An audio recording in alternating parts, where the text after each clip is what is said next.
राष्ट्र सर्वप्रथम, राष्ट्र सर्वप्रथम, राष्ट्र सर्वप्रथम, राष्ट्र सर्वप्रथम। प्रधानमंत्री नरेंद्र मोदी ने कहा कि मेघालय के अनानास को घरेलू और अंतर्राष्ट्रीय बाजारों में वह पहचान मिल रही है जिसके वह हकदार हैं। उन्होंने कहा कि इससे राज्य के किसानों का भी सशक्तिकरण हो रहा है। हिमाचल में राज्य आपदा घोषित, भारी बारिश से 77 लोगों की मौत, राजस्थान और छत्तीसगढ़ करेंगे आर्थिक सहायता। भारत अंतरिक्ष अनुसंधान ने अपने ऐतिहासिक मिशन चंद्रयान 3 पर नए अपडेट साझा किए हैं। अंतरिक्ष यान धीरे धीरे चंद्रमा के करीब पहुंच रहा है। चंद्रयान 3 23 अगस्त को चंद्रमा के दक्षिणी ध्रुव क्षेत्र में अपना पहला सॉफ्ट लैंडिंग प्रयास करेगा। भारत G20 की मेजबानी कर रहा है। इसको लेकर लगातार तैयारी की जा रही है। सितंबर के दूसरे सप्ताह में विश्व के बड़े नेता G20 के मुख्य सम्मेलन के लिए दिल्ली में जुटेंगे। इन सबके बीच G20 के बहाने कांग्रेस ने वर्तमान की केंद्र सरकार पर निशाना साधा। मनी लॉन्ड्रिंग मामले में प्रवर्तन निदेशालय ने झारखंड के मुख्यमंत्री हेमंत सोरेन को नया समन जारी किया। खबरों की माने तो झारखंड के सीएम सोरेन को 24 अगस्त को कथित मनी लॉन्ड्रिंग मामले में ईडी की जांच में शामिल होने के लिए कहा गया था।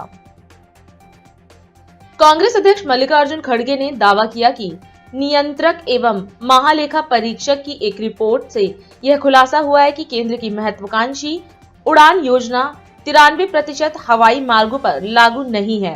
उन्होंने यह आरोप भी लगाया कि लोगों को इस योजना के नाम पर सिर्फ झूठ और जुमले मिले हैं।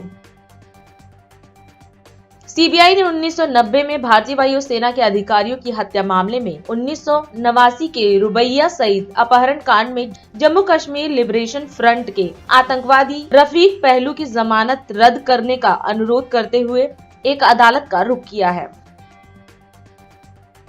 चुनावी राज्य छत्तीसगढ़ में प्रचार करते हुए आम आदमी पार्टी के संयोजक अरविंद केजरीवाल ने छत्तीसगढ़ में सरकारी स्कूलों की भयानक स्थिति को लेकर कांग्रेस के नेतृत्व वाली राज्य सरकार की आलोचना की। उत्तर प्रदेश सरकार ने भारतीय पुलिस सेवा के 9 अधिकारियों के कार्यक्षेत्र में फेरबदल करते हुए कानपुर नगर पुलिस में नए आयुक्त एवं आगरा जोन में अपर पुलिस महानिदेशक की तैनाती की है। भारत की दिग्गज हॉकी खिलाड़ी रानी रामपाल ने दावा किया है कि एशियाई खेलों के लिए चुनी गई टीम में कई अनफिट खिलाड़ी शामिल हैं और साथ ही माना कि वह रिटायर होने के मूड में नहीं है। प्रधानमंत्री नरेंद्र मोदी ने बेंगलुरु में चल रहे G20 डिजिटल अर्थव्यवस्था मंत्रियों की बैठक को वर्चुअली संबोधित किया। पीएम मोदी ने अपने संबोधन के दौरान कहा कि आज भारत में 85 करोड़ से अधिक इंटरनेट उपयोगकर्ता हैं, जो दुनिया में सबसे सस्ती डाटा लागत का आनंद ले रहे हैं। उन्होंने कहा कि भारत का डिजिटल सार्वजनिक बुनियादी ढांचा वैश्विक चुनौतियों से निपटने के लिए एक सुरक्षित और समावेशी समाधान पेश करता है। नमस्कार, I welcome you to Namma, Bengaluru. This is a city that is home to science, technology, and the spirit of entrepreneurship. There is no better place than Bengaluru to discuss the digital economy. Friends, India's digital transformation over the last 9 years is unprecedented. It all started with the launch of our Digital India initiative in 2015. It is powered by our unshakable belief in innovation. It is driven by our commitment to speedy implementation, and it is motivated by our spirit of inclusion, leaving no one behind. The scale, speed, and scope of this transformation is beyond imagination. Today, India has over 850 million internet users, enjoying some of the cheapest data costs in the world. We have leveraged technology to transform governance, to make it more efficient, inclusive, faster, and transparent. Our unique digital identity platform Aadhaar covers more than 1.3 billion of our people. We have used the power of the GEM Trinity, Jan Dhan Bank accounts, Aadhaar, and mobile to revolutionize financial inclusion in India. Every month, nearly 10 billion transactions take place on UPI, our instant payment system. More than 45% of the global real-time payments happen in India. Direct benefit transfer of government support is plugging leakages and has saved over $33 billion. The CoWIN portal supported India's COVID vaccination drive. It helped in the delivery of over 2 billion vaccine doses along with digitally verifiable certificates.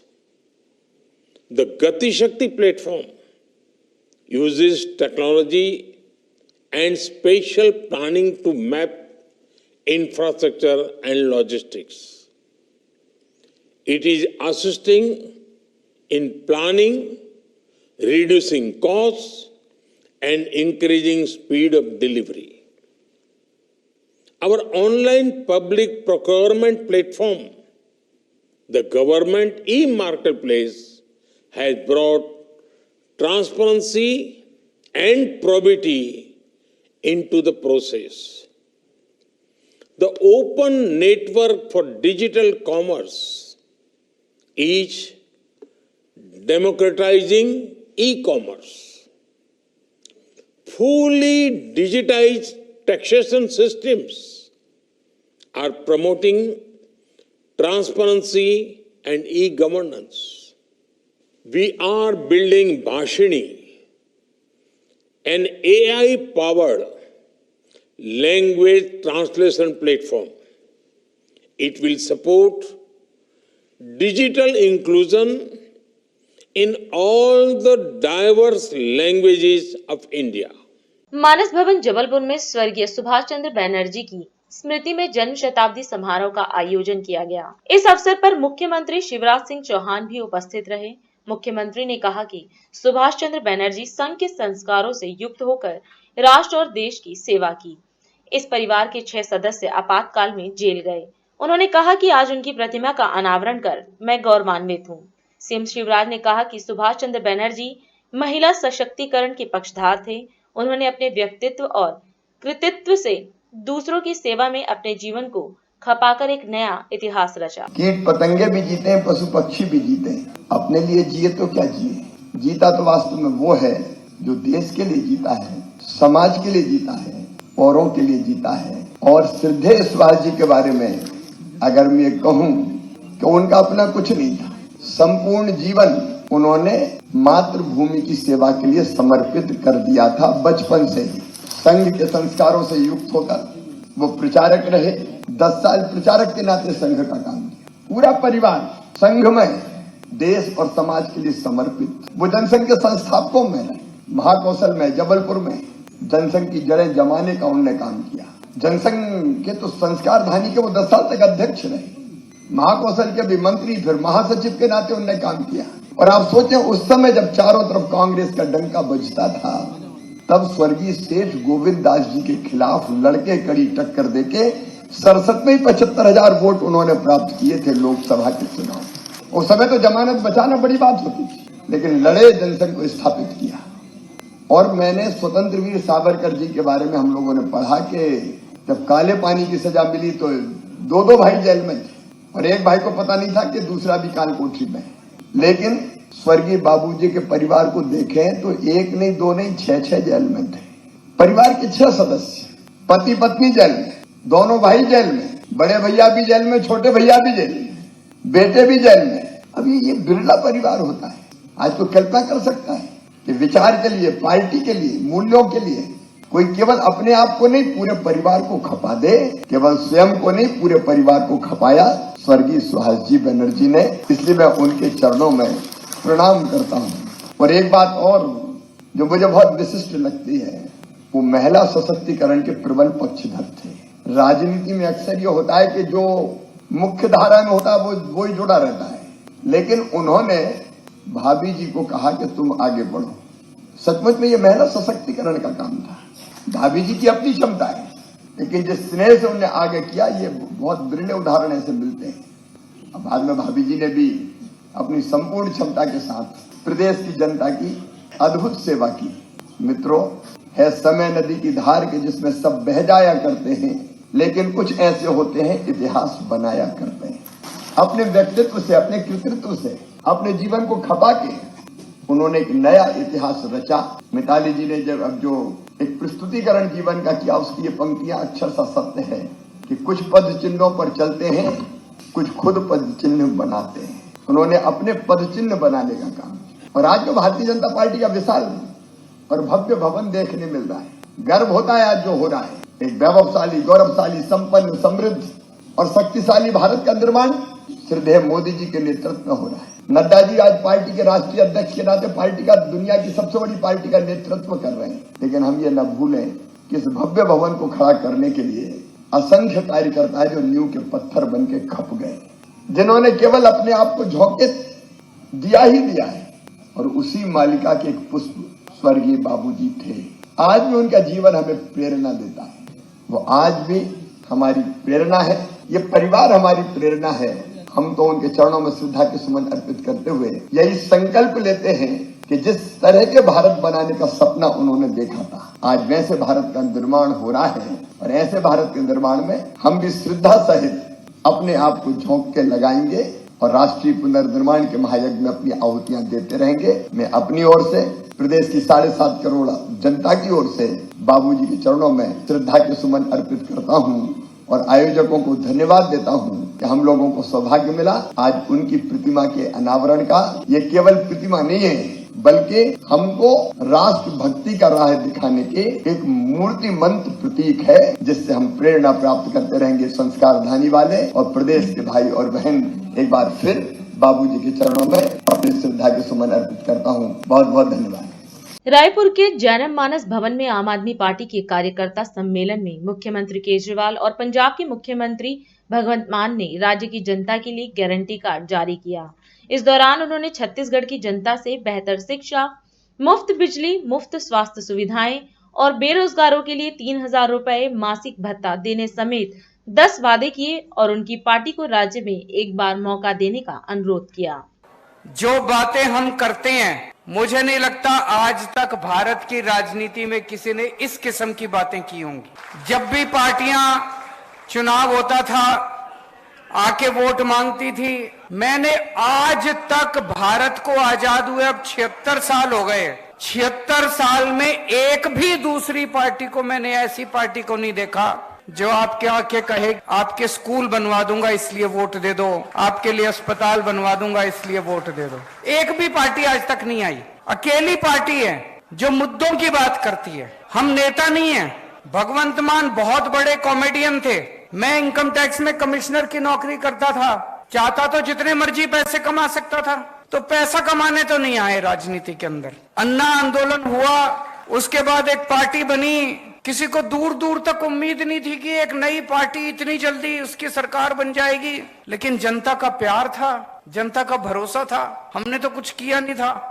लोगों को लगा यार ये लड़के बड़े शरीफ हैं, देशभक्त हैं, जिद्दी तो हैं। लोग कहते हैं केजरीवाल जिद्दी बहुत है, जिद्दी तो हैं, काम करने की जिद है, देश को ऊपर ले जाने की जिद है। जैसे ही हमारी पार्टी बनी, पहली बार दिल्ली में सरकार बनी, सबने कहा अरे ये वन टाइम वंडर है, एक बार ही बन गई है, इनकी अब दोबारा नहीं होने वाली। भाई साहब, दिल्ली में 3 बार लोगों ने हमारी सरकार बनाई है, 3 बार, और वो भी कोई छोटा मोटा बहुमत नहीं। 70 में से 67 सीट बीजेपी को, 3 सीट कांग्रेस को, 0 सीट। दूसरी बार 70 में से 62 सीट आम आदमी पार्टी को, कांग्रेस को 0, बीजेपी को 8।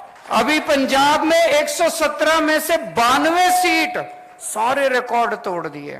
कुछ अच्छा ही कर रहे होंगे हम लोग, ऐसे तो जनता वोट देती नहीं, कुछ अच्छा ही कर रहे होंगे। आज आपके बीच में आए हैं। आज मैं आपको केजरीवाल की 10 गारंटी देके जा रहा हूं। अगर हमारी सरकार बनी, एक एक गारंटी पूरी करेंगे। अभी पंजाब में हमारी सरकार बनी है, 1.5 साल भी नहीं हुए। इन 10 में से 6 या 7 गारंटी तो पंजाब में पूरी भी हो गई, कर भी दी हम लोगों ने। तो सबसे पहली गारंटी, छत्तीसगढ़ में बिजली तो खूब बनती है। छत्तीसगढ़ में सरप्लस स्टेट है, बिजली के लिए सरप्लस स्टेट है। छत्तीसगढ़ जो बिजली बनाता है वो दूसरे राज्यों को बेचता है, लेकिन छत्तीसगढ़ के अपने लोगों को बिजली नहीं मिलती। 2014 याद है मेरे को, दिल्ली में 2014 की गर्मियों में 7-7, 8-8 घंटे बिजली नहीं आती थी दिल्ली में। अब 24 घंटे बिजली आती है। पंजाब में सरकार बने 1.5 साल हुआ है, केवल 1.5 साल के अंदर पंजाब में ऐसी व्यवस्था कर ली, अब 24 घंटे बिजली आती है पंजाब के अंदर। छत्तीसगढ़ के अंदर भी 24 घंटे बिजली आया करेगी, बिजली की कमी नहीं है। दूसरा, फ्री बिजली मिलेगी, 300 यूनिट तक बिजली फ्री मिला करेगी। तो मान लो हमारी सरकार आ गई और हमने कह दिया बिजली 300 यूनिट फ्री, लेकिन आपका तो पुराना 40,000 का बिल है, उसको क्या करोगे? जब तक वो 40,000 नहीं भरोगे वो आपको फ्री देंगे नहीं। तो दिल्ली में भी हमने करा, पंजाब में भी करा, छत्तीसगढ़ में भी करेंगे। नवंबर तक के जितने पुराने बकाया बिल हैं सारे माफ। तो पहली गारंटी बिजली की गारंटी मंजूर है। दूसरी गारंटी शिक्षा की गारंटी, आपके बच्चों को अच्छी शिक्षा देने की गारंटी मेरी है। तो आपके सारे सरकारी स्कूल शानदार बना देंगे, आपके बच्चों को अच्छी शिक्षा देने की जिम्मेदारी मेरी। तीसरी गारंटी स्वास्थ्य की गारंटी, हर बेरोजगार व्यक्ति के लिए रोजगार का इंतजाम करेंगे, और जब तक रोजगार नहीं मिलता तब तक 3,000 रुपए महीना हर बेरोजगार को बेरोजगारी भत्ता दिया जाएगा। मेरिट के आधार पे 30,000 बच्चों को नौकरियां दी हैं। ऐसे छत्तीसगढ़ में भी होगा। 18 साल से ऊपर की हर महिला को हर महीने 1,000 रुपए उसकी जेब में डाले जाएंगे। उसके बाद है तीर्थ यात्रा की गारंटी। अभी तक दिल्ली में मैं 73,000 लोगों को तीर्थ यात्रा करा चुका हूं। आप मौका देंगे तो छत्तीसगढ़ के बुजुर्गों को भी तीर्थ यात्रा कराएंगे। और आखिरी गारंटी किसानों और आदिवासी समाज के लिए, लेकिन इस आखिरी गारंटी का इंतजार करना पड़ेगा। मैं दोबारा आऊंगा, सभा करेंगे, उसमें इसी के ऊपर बात करेंगे, किसानों के ऊपर और आदिवासी समाज के ऊपर। अभी समय है एक ब्रेक का, हम चलते हैं ब्रेक पर। आप कहीं जाए नहीं, छोटा सा break. Powered by Kamal Buildtech Private Limited, fulfilling promises. With our professional team and experience of delivering projects, in past we guarantee you peace of mind and top quality work in an affordable price. राष्ट्र सर्वप्रथम की बात कार्यक्रम में break के बाद एक बार फिर आप सभी राष्ट्रवासियों का स्वागत है। उत्तराखंड सदन नई दिल्ली में मुख्यमंत्री पुष्कर सिंह धामी ने प्रेस वार्ता की। इस दौरान उन्होंने मीडिया को संबोधित करते हुए उत्तराखंड में सितंबर माह में होने वाले ग्लोबल समिट के बारे में जानकारी दी। सीएम धामी ने कहा कि उत्तराखंड निवेशकों के लिए आकर्षक निवेश का केंद्र बन गया है। इस बार हमारा लक्ष्य बड़ा है। इसके साथ ही उन्होंने प्राकृतिक आपदा से प्रभावित लोगों को हर संभव सहायता देने की भी बात कही। एक ग्लोबल इन्वेस्टर समिट हम लोग दिसंबर माह में उत्तराखंड में प्रस्तावित की है। उसके संबंध में भी चूँकि कुछ उद्योग समूह के लोगों के साथ अन्य जो हमारे ऐसे संगठन जो लगातार उद्योग के क्षेत्र में निवेशकों को विभिन्न क्षेत्रों में जाने के लिए प्रेरित करते हैं, उन सभी के साथ बैठक है। और उत्तराखंड चूँकि आज निवेशकों के लिए एक आकर्षक निवेश का स्थान बन गया है, वहाँ की हमने जो पॉलिसी है, इंडस्ट्री की पॉलिसी है, एमएसएमई पॉलिसी है, टूरिज्म पॉलिसी है, इन सभी पर हमने बहुत सारा विचार करने के बाद जो उसका सबसे अच्छा रास्ता हो सकता है, सरल रास्ता हो सकता है, हाइड्रो की पॉलिसी है, सौर ऊर्जा की नीति है, उन सभी को हमने संशोधित भी किया है। और जो उद्योग समूह के लोग हैं उनके साथ बात करने के बाद उनके जो सुझाव थे, उन सुझावों को भी अमल में लाए हैं। देहरादून में हमने इसकी बैठक की है, सभी के सुझाव लिए हैं, यहाँ भी करेंगे, उसके बाद देश के अन्य स्थानों पर भी करेंगे। अभी तक क्योंकि पहले से भी जो है लगभग 22,000 करोड़ के हमारे पास प्रस्ताव भी आ चुके हैं जिनकी ग्राउंडिंग होनी है, लेकिन इस बार हमने बड़ा लक्ष्य रखा है और 2.5 लाख करोड़ के MOU और लेकिन उससे पहले इस बार ये ज़रूर किया है कि जो ग्राउंडिंग है वो ग्राउंडिंग हमारी जब हमारा मुख्य कार्यक्रम होगा इन्वेस्टर ग्लोबल समिट में, जब हम सभी को बुलाएंगे, सब लोगों के साथ बात करेंगे, सबको आमंत्रित करेंगे, तो उससे पहले ग्राउंडिंग निश्चित कर लेंगे और उसका एक बड़ा लक्ष्य हमने रखा है। और जिस प्रकार के अभी तक हमको लोगों के द्वारा प्रस्ताव आए हैं, उससे लगता है कि बड़ी संख्या में और बड़े उद्योग समूह उत्तराखंड आना चाहते हैं। इस वर्ष जो आपदा की स्थिति है वो बहुत ज़्यादा है और मानसून बहुत ज़्यादा सक्रिय रहा है, अतिवृष्टि हुई है, उसके कारण से जहाँ जन हानि भी हुई है, पशु हानि भी हुई है, ज़मीनों का नुकसान हुआ है, पुलों का नुकसान हुआ है, सड़कें पूरी की पूरी खराब हो गई हैं, मकान ध्वस्त हो गए हैं, अनेकों स्थानों पर फसलों का नुकसान हुआ है। तो केंद्र से हम लोगों ने अनुरोध किया था, केंद्र की टीम वहाँ आई है, वो सारा आकलन कर रही है। और अभी तो ये है कि चूँकि आपदा जितनी आ गई है उसको रोका तो नहीं जा सकता था, लेकिन उसके असर को कैसे कम कर पाएँ, इस पर हम लोग लगातार काम कर रहे हैं। जो प्रभावित आपदा से लोग हैं उनके बीच में जाकर उनके लिए सामान्य स्थिति कैसे बने, उस पर काम हो रहा है। छत्तीसगढ़ के लोहारा विधानसभा में संकल्प शिविर का आयोजन किया गया। इस अवसर पर मुख्यमंत्री भूपेश बघेल भी कार्यक्रम में मौजूद रहे। इस दौरान उन्होंने कार्यक्रम को संबोधित करते हुए संकल्प शिविर के माध्यम से कांग्रेस पार्टी की उपलब्धियां बताई। उन्होंने कहा कि हमारी सरकार ने किसानों की ऋण माफी और जनता से किए सभी वादे पूरे किए। उन्होंने यह भी बताया कि राजीव गांधी किसान न्याय योजना के तहत 20 अगस्त 2023 को किसानों के खाते में राशि भेजी जाएगी। किसान अन्नदाता है और उन्हें शक्तिशाली बनाने का काम हमारी सरकार ने पिछले 5 सालों में किया है। पहली संभागीय सम्मेलन हुई, पांचों संभाग के ओकर बाद सेक्टर जोन के पदाधिकारी मन के सम्मेलन और के साथ साथ अब बूथ के कार्यकर्ता मन के संकल्प शिविर के आयोजन रायपुर जिला के 5 विधानसभा, बस्तर के 3, ओकर बाद धमतरी और बालोद के 3 विधानसभा में सम्मेलन आज संपन्न हो जाये।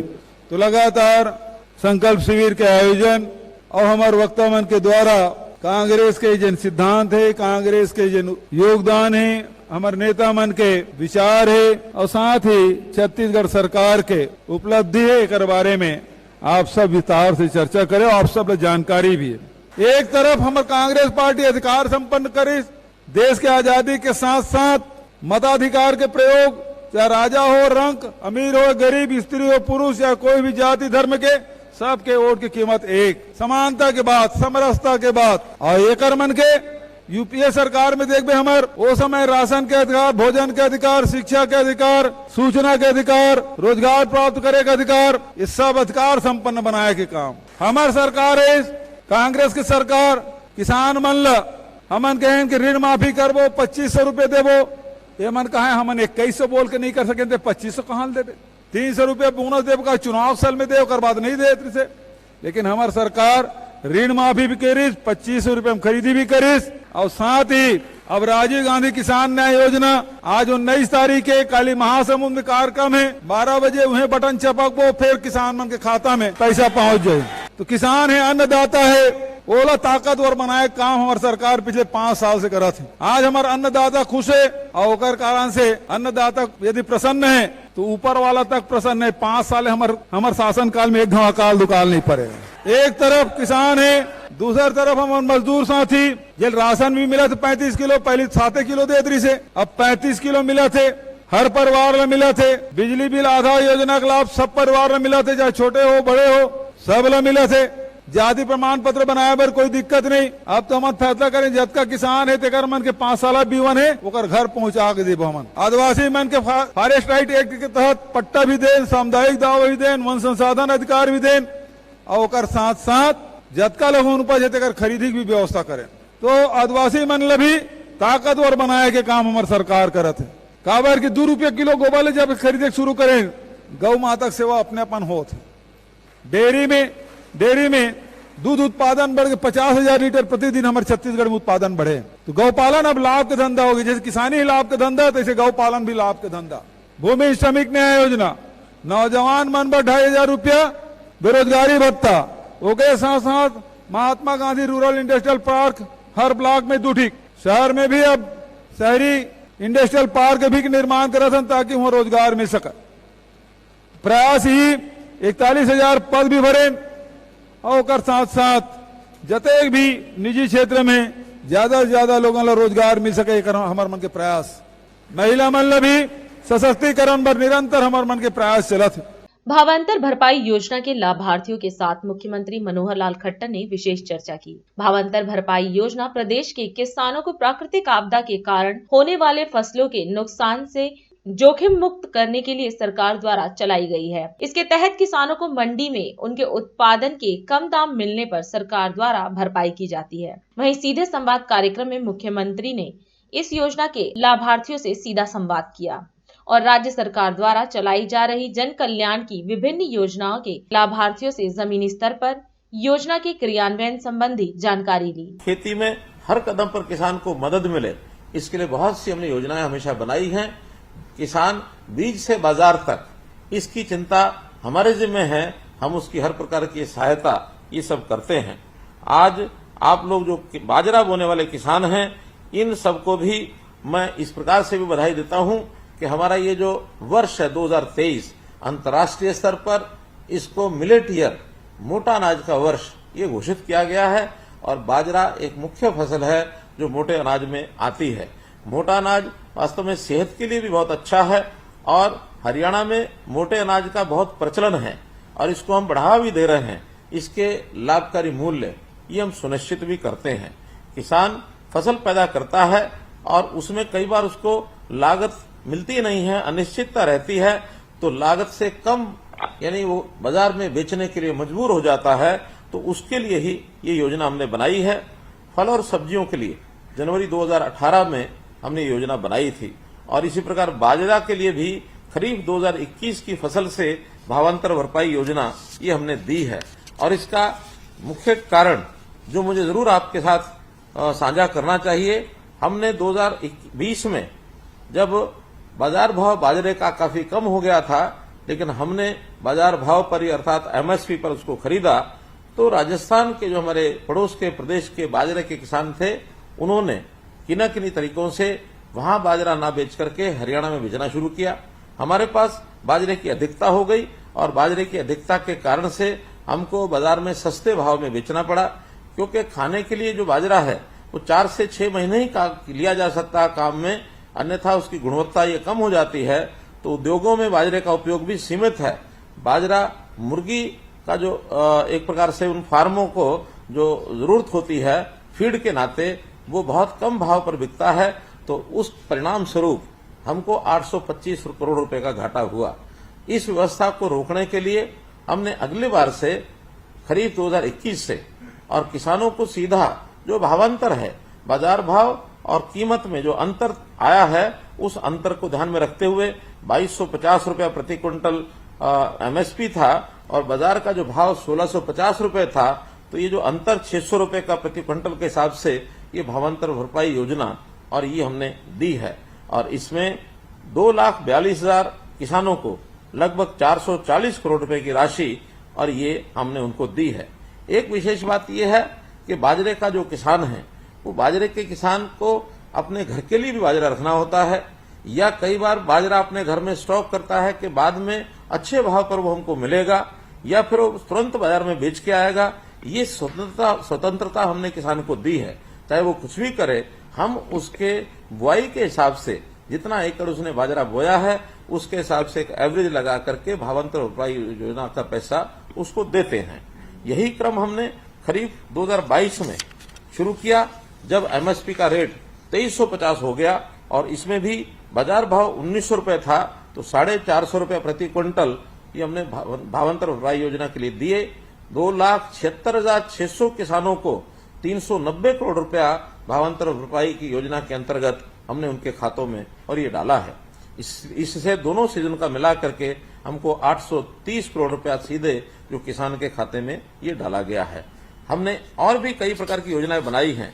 बाजरे की बजाय यदि दलहन तिलहन ये खेती लोग करते हैं, उसमें भी अलग से 4,000 रुपया प्रति एकड़ ये उनको दिया जाता है, ताकि दलहन तिलहन की जो हमारी आवश्यकता है देश की, तेल आदि की, उसको हम पूरा कर सके और इस दलहन और तिलहन में हमारा देश, हमारा प्रदेश आत्मनिर्भर बने, इसलिए इस योजना को हमने लागू किया है। आज हम इस कार्यक्रम में आपसे विदा लेते हैं। आप अन्य खबरों के लिए बने रहे।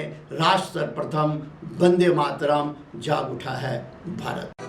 राष्ट्र सर्वप्रथम, राष्ट्र सर्वप्रथम, राष्ट्र सर्वप्रथम, राष्ट्र सर्वप्रथम।